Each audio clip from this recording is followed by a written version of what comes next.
sétimo ano, mais uma aula de redação começando, terminamos nossas provinhas, a tia ainda não corrigiu, mas espero que vocês tenham saído muito bem. A tia só tem aluno top, aluno interessado, aluno compromissado. E vamos a mais um mês, nosso quarto mês, estamos chegando ao final do primeiro semestre. Para nós é uma alegria, uma satisfação. Apesar de tantos momentos difíceis, a gente está continuando nossa caminhada no processo de instruir e educar. Que alegria estar aqui com vocês, que alegria termos concluído mais um mês com muita fé, com muita batalha, com muita luta, mas aqui firmes e fortes, tá bom? Então vamos para mais um mês de aula, para a nossa provinha, e aí a gente tem uns diazinhos de férias para poder descansar, né? Enquanto isso, bora nos dedicar um pouquinho mais. Então nós vamos hoje da página 134 à página 148. Hoje o assunto é maravilhoso, a carta aberta e o abaixo assinado, tá bom? São dois gêneros textuais. O abaixo assinado também é um gênero textual? Já falei para vocês que até bula de remédio é um tipo de gênero textual, tá bom? Tudo que envolve texto, que envolve um contexto, um porquê, né? Um método de se fazer é um tipo de gênero textual, é um tipo de texto. A carta aberta é um e o abaixo assinado é outro, tá? Nós vamos já saber um pouquinho mais de cada um. Você vai ler a seguir uma carta aberta escrita e encaminhada à imprensa por Jairo Sal Munduruku, líder da aldeia Sai Cinza, terra indígena Sai Cinza, no município de Jacareacanga, no estado do Pará. Então, muitas vezes a gente utiliza essa carta aberta, o nome já diz, carta aberta. Geralmente a carta é entre o remetente e o destinatário. Quando eu digo carta aberta, ela é aberta ao público. Apesar de ser um estilo de carta, mas ela é aberta ao público, ela pode ser colocada na internet, ela pode ser colocada num livro, como aqui. É quando ele quer falar de forma mais íntima, mas que todo mundo saiba algo dele, mas que todo mundo fique sabendo. Por isso que ela é uma carta aberta.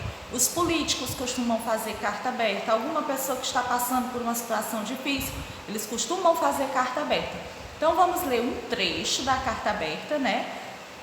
Do Munduruku, que é lá dos índios. Quando a gente vê Munduruku, a gente já lembra do Daniel Munduruku, que a gente sempre lê texto dele. Então, é indígena, do povo indígena, Carta Jairo Sal, liderança do movimento Munduruku e Peregue Auí. Nós nunca vamos deixar de agradecer, de saber da importância dos índios para a condução da nossa história, do nosso povo brasileiro. Os índios foram muito importantes e hoje em dia eles nem são mais tão benquistos, nós não temos mais todo esse apego, esse compromisso com os índios, né? Essa sensação que eles têm de estarem desamparados. Então ele fez essa carta aberta, que a tia não colocou tudo, vai ler uma parte, mas que vocês vão ler todinho em casa, tá bom? Para que a gente possa responder as questões. Somos povos nativos da floresta amazônica, existimos desde a origem da criação do mundo, quando o Karauzá Kayubu nos transformou do barro, que é argila, ele fala esse nome aí para se referir ao nosso Todo-Poderoso, e nos soprou com a brisa de seu vento, dando a vida para todos nós. Desde o princípio, conhecemos o mundo que está ao nosso redor e sabemos da existência do Pariuati, não índio, que já vivia no nosso meio. Ele chama de Pariuati os que não são índios. Né? E ele fala da origem da criação deles, que foi feito da argila e no sopro se tornaram homens. Éramos um só povo, ele vai contar um pouco da história dele. Era um só povo, criado por Caravazacubu, Caiubu, criador e transformador de todos os seres vivos na face da terra. Os animais, as florestas, os rios e a humanidade. Antes, outros povos não existiam, assim como o Pariuati não existia. Então, nem os índios existiam antes disso e nem mesmo os Pariuati, que somos nós, que não somos índios, a quem ele se refere de Pariuati. Nossos ancestrais, no decorrer do tempo, nos transmitiram oralmente esses relatos sobre a vida dos Pariuati, oriundo de outro continente, a Europa. Contaram-nos que um dia chegariam a esse paraíso onde nós estamos. Hoje podemos presenciar os fatos sendo consumados. Então, as gerações passadas dos índios já sabiam que os outros homens brancos iam chegar e que ia acontecer tudo o que aconteceu, né? Os índios eram tidos como muito sábios, eles são muito sábios, eles sabem muito a respeito da sociedade do mundo. Eles já previam que eles iam ser dizimados, eles já sabiam que eles iam ter o seu habitat constrangido e debilitado. Então ele diz: já no século XXI, na era contemporânea, continuamos sendo oprimidos. Infelizmente, os índios não possuem a gratidão dos outros povos dos Paruati, como eles dizem, e eles continuam sendo oprimidos, dizimados, retirados do seu habitat natural, querendo que as pessoas, querendo que eles mudem a cultura deles, como nos tempos passados. Apesar de termos alcançado várias conquistas e garantido nossos direitos específicos e diferenciados na Constituição Federal, ainda assim, esses direitos não são respeitados e reconhecidos. Os direitos dos índios só no papel. Tem um órgão só para cuidar dos índios, mas infelizmente não cuida. Então os índios, eles são dizimados, eles são oprimidos, eles são destituídos da sua cultura, eles são obrigados a viver uma cultura que não é a deles. E isso é muito triste, porque o nosso país, principalmente o nosso país, ele é essencialmente da cultura indígena, ele vem de uma cultura indígena que foi dizimada. Hoje, se utilizam do poder para impor o lema do progresso e desenvolvimento, à base da bandeira nacional, ordem e progresso. Tudo em nome do capital, então hoje tudo em nome do dinheiro. Não se pensa na cultura dos índios, não se pensa no modo de viver deles, não se pensa no que eles vão achar de tudo isso. O que é que se pensa? Somente na cultura do dinheiro. Os nossos direitos estão em jogo. Falam tanto a nosso respeito, somos tratados como empecilhos para o desenvolvimento econômico do país. Mas nós não somos contra o desenvolvimento. O que queremos é que sejamos respeitados e que os nossos direitos como indígenas sejam reconhecidos. A Constituição diz que é dever do Estado proteger, demarcar os territórios, garantir a segurança, respeitar as formas próprias de organização social e as culturas diferenciadas. Por isso, queremos respeito. Então, tudo que a Constituição diz parece que fica apenas no papel. Eles não têm os seus direitos respeitados e eles querem ter o direito deles. Até a nossa crença, a nossa religião deve levar em consideração o modo como vivemos. Então, eles querem que os direitos, as crenças, as religiões e a cultura deles sejam respeitadas. Por isso que é uma carta aberta ao público para mostrar o que os índios estão sentindo. Geralmente, se eu faço uma carta para um parente meu, eu vou contar como está a minha vida, como está sendo uma experiência, como está sendo uma viagem. E nessa carta, como ela é aberta, ele vai contar a história do povo dele, do que o povo dele está sentindo, do que o povo dele está sendo obrigado a viver. Por isso que é uma carta aberta, porque ele quer contar para toda a sociedade pelo que o povo dele está passando. Respeitamos sempre a natureza, ela é de suma importância para nós e é essencial para a vida no planeta. Nós estamos preocupados com o equilíbrio do clima, com as mudanças climáticas. Resta apenas uma parte da floresta que está dando vida ao planeta chamado Terra e seus habitantes. Esta pequena parte tornou-se alvo da ganância dos Paruati. Então, os outros povos já dizimaram os índios, estão acabando com as florestas, e ele chama a atenção que a floresta amazônica, que é considerada, o pulmão do mundo, ela está também acabando por conta da ganância dos homens que só querem saber de lucro e do dinheiro. Nós percebemos que os países ricos querem levar o chamado desenvolvimento para o coração da Amazônia só para destruir. O que acontece quando as fábricas, quando os grandes empresários chegam?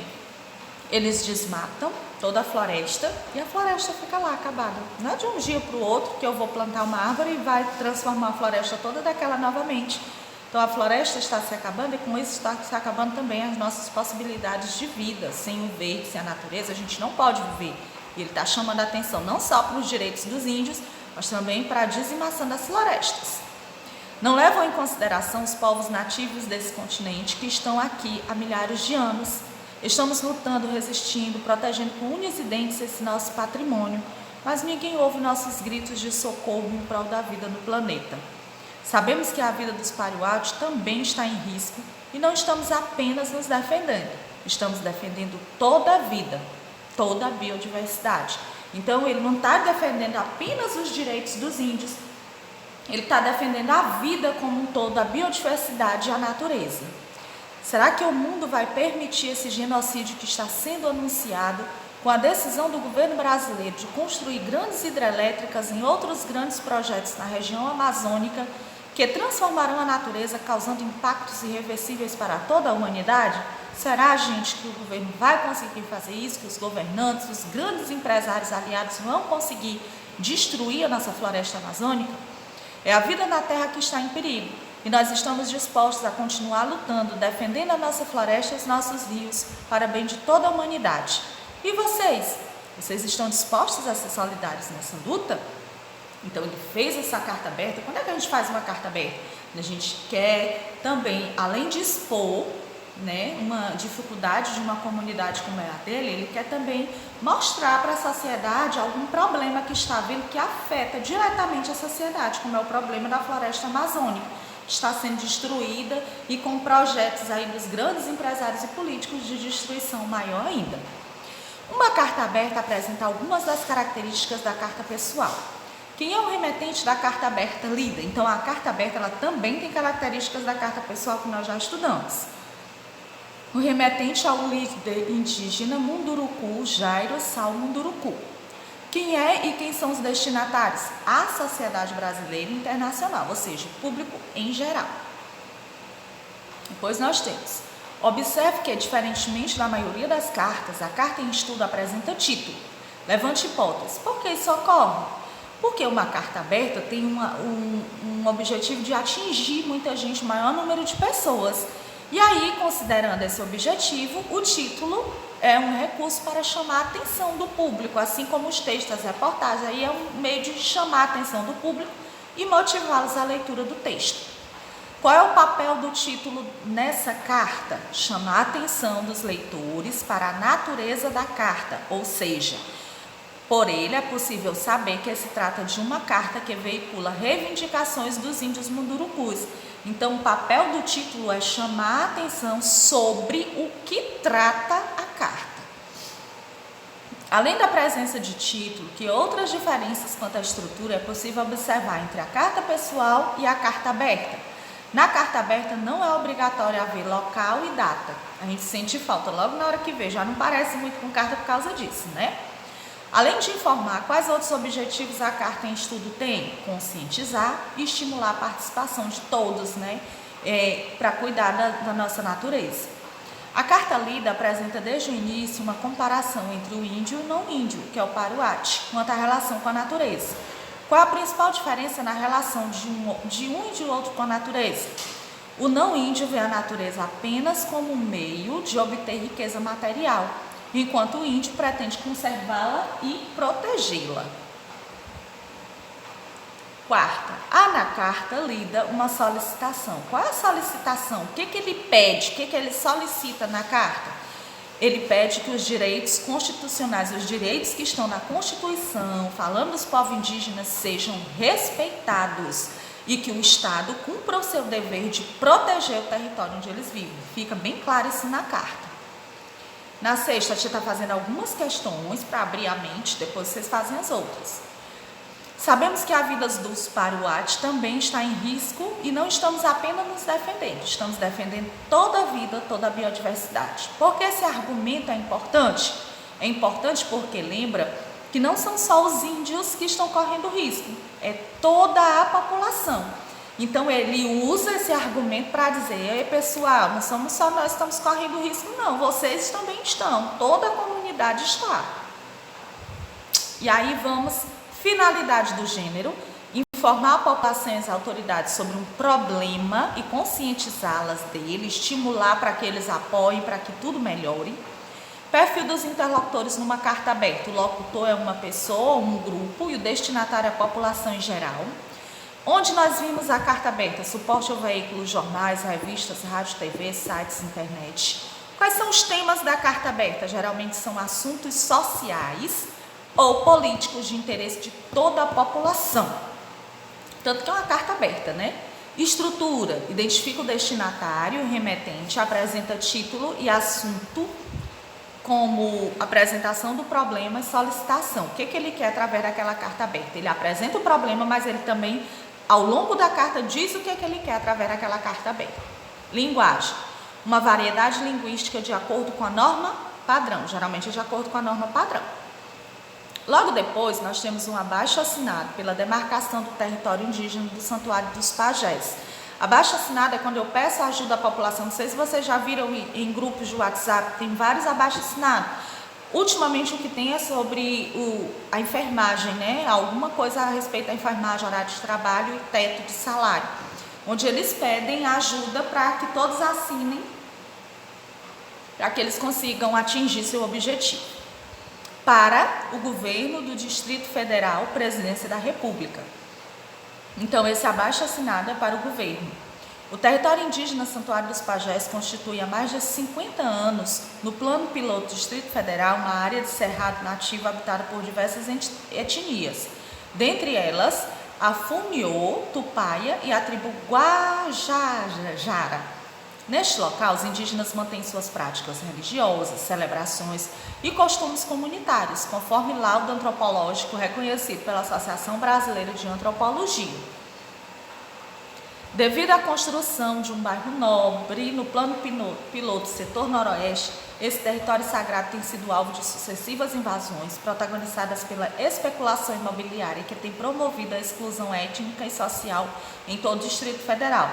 Então, uma área que é para ser só deles está sendo especulada pelo mercado imobiliário. Você sabe que os índios estão sempre perdendo o espaço deles. Tais agressões têm sido perpetradas pelas empreiteiras, empresas de segurança por elas contratadas, milícias e pela própria polícia militar, com centenas de policiais armados de cacetetes, sprays e pimentas e armas de choque paralisante. Quando o espaço dos índios ele é invadido, é claro que os índios vão querer relutar contra isso, né? E aí entra a polícia, entra tudo e se torna aquela guerra civil.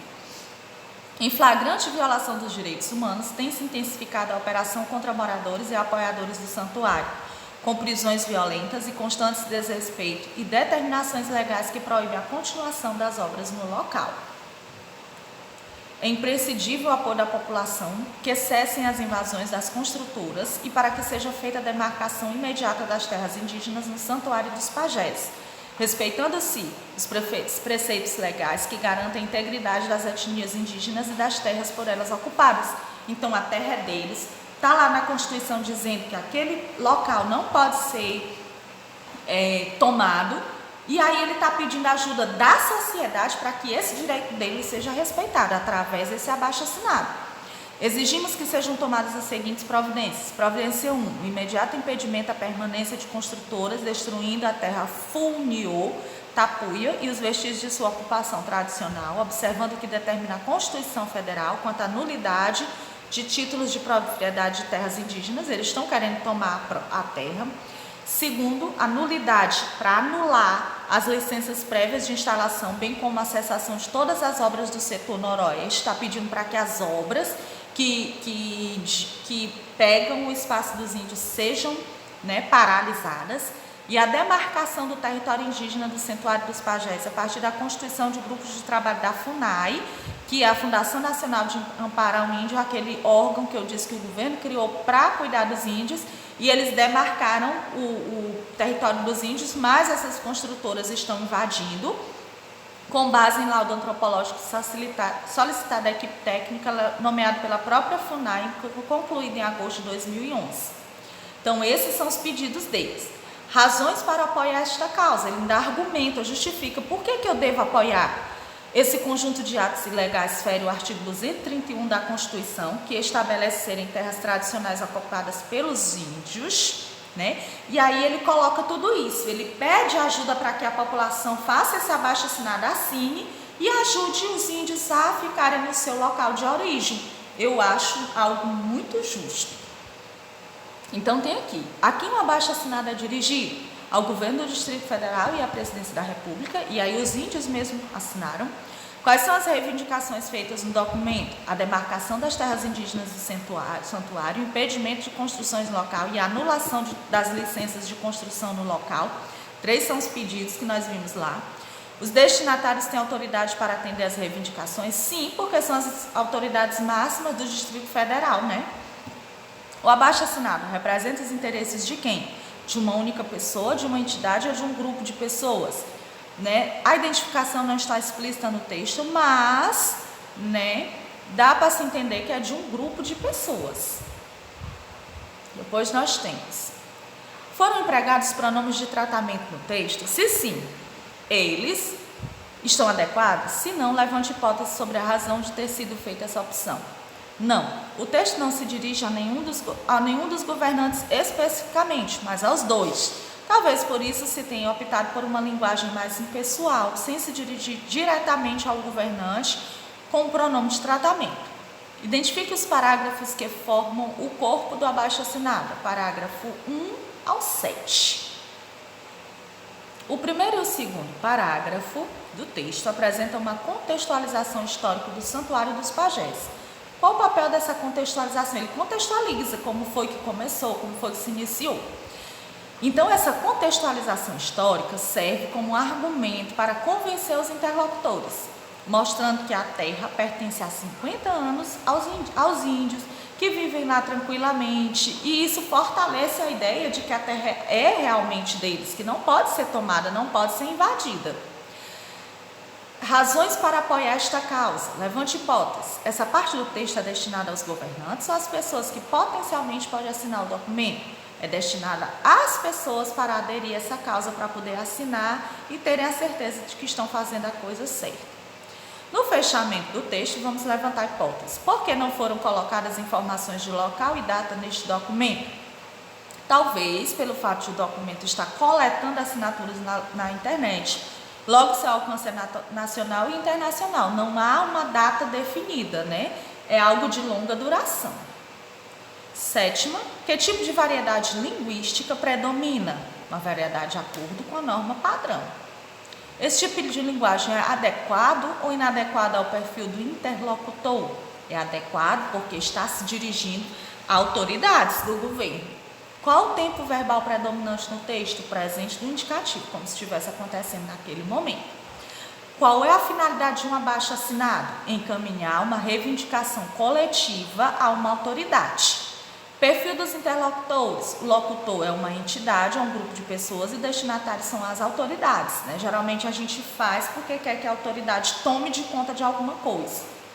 Suporte ao veículo, papel e sites de internet. Por exemplo, se a gente fosse fazer uma abaixo-assinado aqui na escola, porque a gente queria, por exemplo, fazer uma excursão e achasse importante, a gente ia mandar para a autoridade, que era a direção da escola, e colocaria justificativo por que essa excursão seria importante.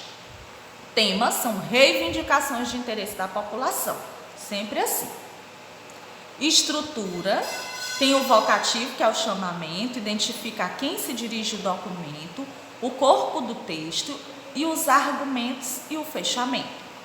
A linguagem geralmente é de acordo com a norma padrão e mais formal, porque se dirigem a alguma autoridade. Prontinho, tarefinha feita. Quero ver aí vocês arrasarem aí. Beijinho da tia.